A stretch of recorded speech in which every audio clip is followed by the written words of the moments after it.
जहां हम सब पंडित मदन मोहन मालवीय और श्रद्धेय अटल जी की जयंती के पूर्व संध्या पर हम सब इस कार्यक्रम में उपस्थित हैं। शिक्षा, संस्कार और सुशासन जैसे विषय पे मिथिलेश जी का जो एक कार्यक्रम बना यह बहुत महत्वपूर्ण है।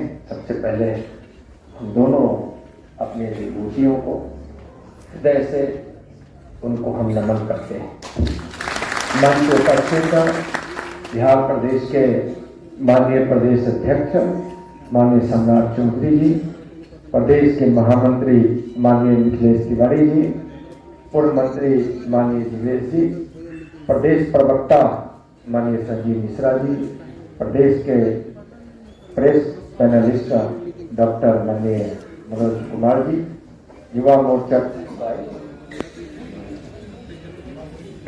विध्यांचल पाठक जी संयोजक स्वच्छता विभाग, श्रीमान अरविंद ठाकुर जी स्वागत अध्यक्ष, बहन रीता शर्मा जी प्रदेश मंत्री भाजपा, भाई सत्येंद्र जी सह संयोजक क्षेत्रीय, भाई मनीष शुक्ला जी, बहन सजल झा जी, बहन चांदनी पांडे जी, जिला अध्यक्ष अलवर धर्मेंद्र तिवारी जी, बहन श्रीमती अर्चना ठाकुर जी और मंच पर उपस्थित सभी हमारे आदरणीय भाइयों बहनों और इस कार्यक्रम में उपस्थित सभी हमारे अभिभावक नौजवान मित्रों बहनों, बहुत ही अच्छा कार्यक्रम है। आज ऐसे कार्यक्रमों की जरूरत है। मैं तो बहुत सौभाग्यशाली हूँ कि जब मैं प्रदेश अध्यक्ष था तो प्रातः स्मरणीय अटल बिहारी वाजपेयी जी की देहावसान हुआ। जब स्वर्गलोक पधारे तो उनकी अस्थि कलश को लेकर इस बिहार के 7 नदियों में अस्थि कलश को प्रवाहित करने का सौभाग्य मिल रहा था। ऐसे लग रहा था कि इसके जीवन की और धन्यवाद क्या हो।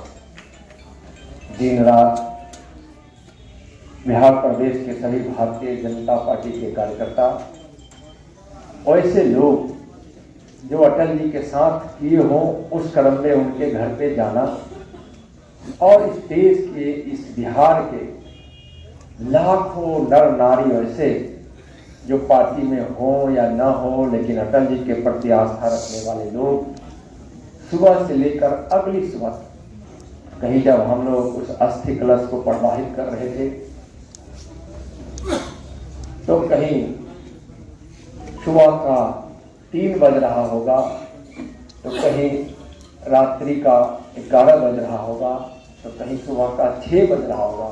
यानी 24 घंटे का हर पहर में हम लोगों ने अटल जी की उस अस्थि कलश को प्रवाहित करने का सौभाग्य मिला। ऐसा लग रहा था कि जैसे एक पुत्र अपने पिता के इस कर्म को पूरा करने का सौभाग्य प्राप्त कर रहा है। तो मेरा जीवन तो ऐसा है, इतना धन्य मेरा जीवन था। मदन मोहन मालवीय जी न होते तो काशी हिंदू विश्वविद्यालय नहीं होता। आज दुनिया का सबसे सनातन का सबसे पुरोधा बनकर सनातन को जीवित रखने के लिए जिन जिन चीजों की जरूरत होती है सारा आज काशी हिंदू विश्वविद्यालय में विद्यमान है। मदन मोहन मालवीय जी को पता था कि अंग्रेज की शिक्षा से हमारे भारत को कुसंस्कारित करने का प्रयास कर रहा है। तो आजादी की लड़ाई के साथ साथ इस देश की वर्तमान और आगे की पीढ़ी भी संस्कारित होते रहे और जिसका आधार सनातन हो, हिंदू हो, इसलिए उन्होंने काशी हिंदू विश्वविद्यालय का स्थापना कर सनातन में एक बड़ा योगदान दिया। ऐसे कहा जाए तो आधुनिक युग के वह शंकराचार्य जी थे जिन्होंने सनातन को इतनी मजबूती शिक्षा के माध्यम से और अपनी सेवा के माध्यम से दिया। आज अटल जी पंडित दीनदयाल उपाध्याय के एकात्म मानववाद इसका दर्शन है।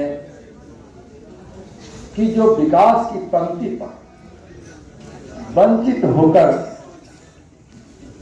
समाज में सबसे पंक्ति में पीछे बैठा है, इस देश के संसाधन पर उसका पहला हक लगातार वर्षों वर्षों की पीढ़ियों ने, यानी कई दशकों तक जनसंघ से लेकर भारतीय जनता पार्टी के अनेकों दधीची बनकर जब जनसंघ को मजबूत बनाया, जनसंघ को स्वरूप दिया, धीरे धीरे धीरे बढ़ता हुआ वृक्ष एक समय ऐसा आया कि अटल बिहारी वाजपेयी को प्रधानमंत्री के पद पर सुशोभित कराया। और जब अटल बिहारी वाजपेयी जी भारत के प्रधानमंत्री के रूप में जब विराजमान हुए, तो लगा कि पंडित दीनदयाल उपाध्याय जी के सपनों को पूरा होना प्रारंभ हो गया है। प्रारंभ उन्होंने किया भी, और बढ़ते हुए क्रम में जब अटल बिहारी वाजपेयी जी के विचारों को और पंडित दीनदयाल उपाध्याय के उस विचारधारा को, उस सिद्धांत को लेकर जब भारत के प्रधानमंत्री आदरणीय नरेंद्र मोदी जी, जो दुनिया के सबसे लोकप्रिय नेता हैं, जब इस संकल्प के साथ बढ़े, तो आज गरीब सेवा, गरीब कल्याण, भारत को विश्व गुरु बनाने जैसी कार्य को भी आज संकल्प के साथ पूरा करने के उद्देश्य से बढ़े, और आज वह सपना पूरा होता हुआ दिखाई पड़ रहा है। और जो भविष्यवाणी विवेकानंद जी ने की थी कि 21वीं सदी में हमारा भारत ऐसा होगा जिसमें न कोई बेबस होगा, न कोई अशिक्षित होगा, न कोई बेघर होगा, और न कोई भूखा होगा। जिस भारत की कल्पना, जिस भारत की भविष्यवाणी विवेकानंद जी ने की थी, उस भविष्यवाणी को आज पूरा कर रहे हैं भारत के यशस्वी प्रधानमंत्री आदरणीय नरेंद्र मोदी। संयोग भी देखिए, विवेकानंद जी के बचपन का नाम नरेंद्र था, और आज के लोकप्रिय नेता, गरीबों के मसीहा, सनातन के सिद्धांत को जागृति देने वाले आज भारत के प्रधानमंत्री जी का नाम क्या है? क्या नाम है? जोर से बोले, क्या नाम है? एक नरेंद्र विवेकानंद जी ने भविष्यवाणी की थी, और उसको दूसरा नरेंद्र पूरा कर। कुछ लोग हैं, न भारत से मतलब है, न भारत की संस्कृति सनातन से मतलब है, न गरीबों के सम्मान और विकास से मतलब है, न किसान महिलाओं के जीवन में खुशियां, नौजवानों को रोजगार मिले उससे मतलब है। वैसे लोग एक पैदा, आप देखे होंगे, एक नेता है डीएमके, दयानिधि मारन, उन्होंने कह दिया कि बिहार और उत्तर प्रदेश के हिंदी भाषी लोग आते हैं तो यहाँ शौचालय साफ करने का काम करते हैं, सड़कों की सफाई करने का काम करते हैं, यहाँ मजदूरी करते हैं, और बड़े बड़े ठेकेदारों के अधीन यहाँ बड़े बड़े भवन बनाए। ए मूर्ख दयानिधि मारन, तुमको समझना चाहिए, एक देश के प्रधानमंत्री नरेंद्र मोदी जी प्रयागराज में वही स्वच्छता अभियान में लगी हुई सफाई करने वाले भाइयों बहनों का पांव पखारे थे, भाई बहनों का पांव पखारे। पता ही नहीं है यह देश की सोच क्या है, देश की संस्कृति क्या है, देश में प्रेम का मतलब क्या होता है। पांव पखारने की बात आती है मोदी जी की, तो पांव किसी के आंसू से पांव के धूल जाते हैं, यह भी हम आप सबों के बीच कहना चाहेंगे। याद कीजिए, जब द्वारकाधीश भगवान कृष्ण हो गए थे,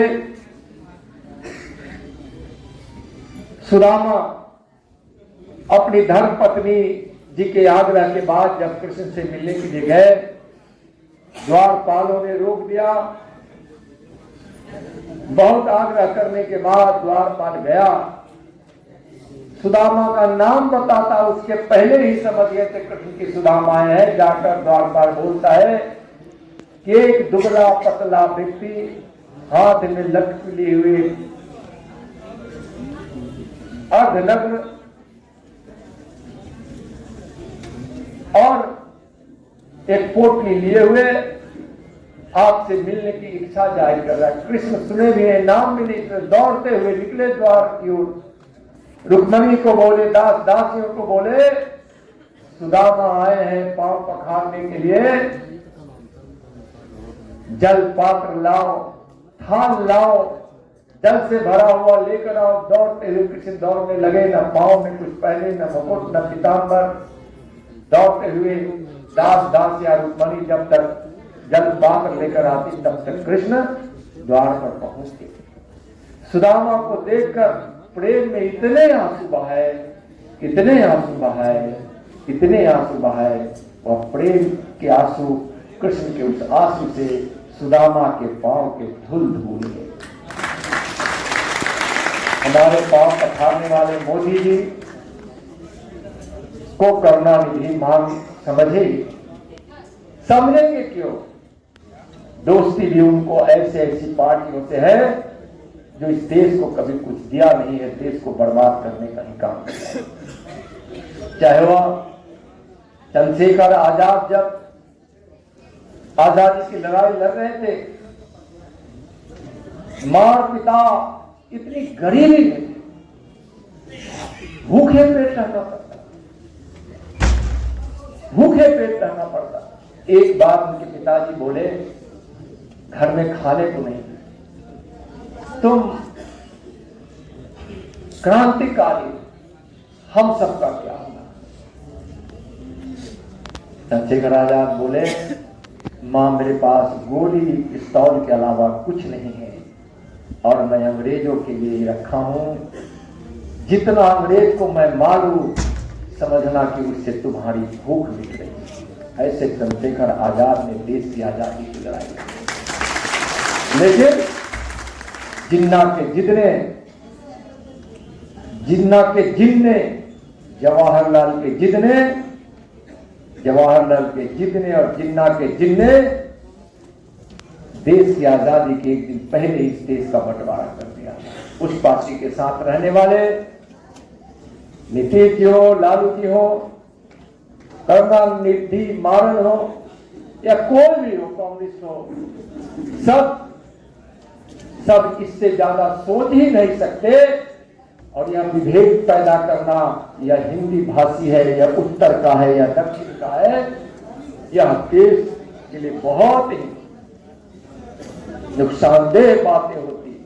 वैसे लोगों को जवाब देना है, पूछना है कि करुणानिधि के इस बयान से, दयानिधि मारन के इस बयान से क्या जदयू और आरजेडी के लोग बोलते हैं? भाइयों बहनों, अपने देश में बहुत स्वच्छ परंपरा रही।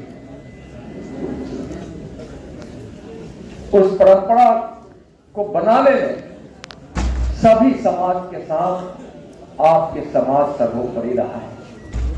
हर स्थिति में, हर परिस्थिति में सनातन देश, समाज, मर्यादा, यह सब कैसे कायम रहे? जब देश रहेगा तो संस्कृति रहेगी, संस्कृति रहेगा तो यह देश रहेगी, सनातन रहेगा तो धर्म रहेगा, धर्म रहेगी तो संस्कार रहेगा, शिक्षा रहेगी तो व्यापक गुणों का विकास है। इसलिए आज के अवसर पर हम फिर दोनों विभूतियों को नमन करते हुए हम सब अटल जी के और मदन मोहन मालवीय जी के बताए हुए रास्तों पर चले, और आज वर्तमान में दो विभूतियों का रास्ता पर चलने वाला शेर की तरह और अंगद की पांव की तरफ थमा कर चलने वाले व्यक्ति का नाम है, हीरो का नाम है नरेंद्र मोदी। चलिए हम सब मिलकर उनके नेतृत्व में अटल बिहारी वाजपेयी जी और मदन मोहन मालवीय जी के विचारों को, उनके उद्देश्यों को, उनको सपनों को पूरा करें। बहुत बहुत धन्यवाद। अटल जी अमर रहे, मदन मोहन मालवीय अमर रहे। धन्यवाद।